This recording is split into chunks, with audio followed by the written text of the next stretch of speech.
The Gospel of John. Back in those The days, Samaritan the woman. Jewish people did not intermix with other races, and especially the Samaritans. You know, if you were sick, they'd walk over you.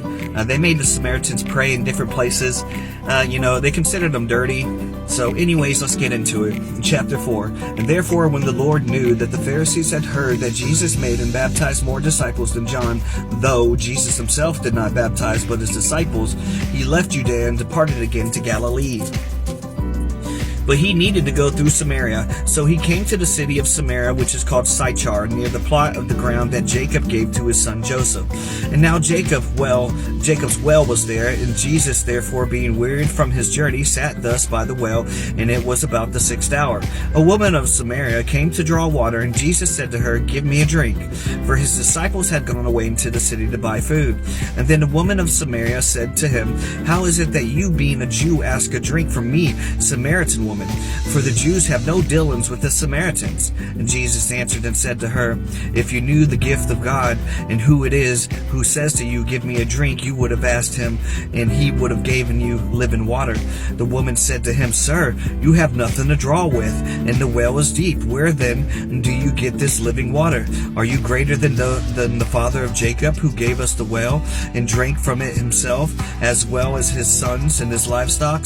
Jesus answered and said to her, "Whoever drinks of this water will thirst again, but whoever drinks of the water that I shall give him will never thirst, but the water that I shall give him will become in him a fountain of water springing up into everlasting life." The woman said to him, "Sir, give me this water that I may not thirst, nor come here to draw." Jesus said to her, "Go, call your husbands and come here." And the woman answered and said, "I have no husband." Jesus said to her, "You have well said, 'I have no husband,' for you have had 5 husbands. The one in whom you have is not your husband, and this you spoke truly." She was being true. The woman said to him, "Sir, I perceive that you are a prophet. Our fathers worshipped on this mountain, and you Jews say that in Jerusalem is the place where one ought to worship." Jesus said to her, "Woman, believe me, the hour is coming when you will neither on this mountain nor in Jerusalem worship the Father. You worship what you do not know.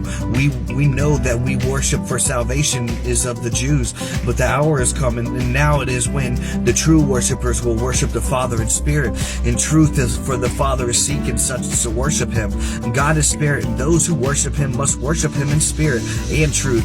The woman said to him, "I know that the Messiah is coming, who is called Christ. When he comes, he will tell us all things." Jesus said to her, "I who speak to you am he."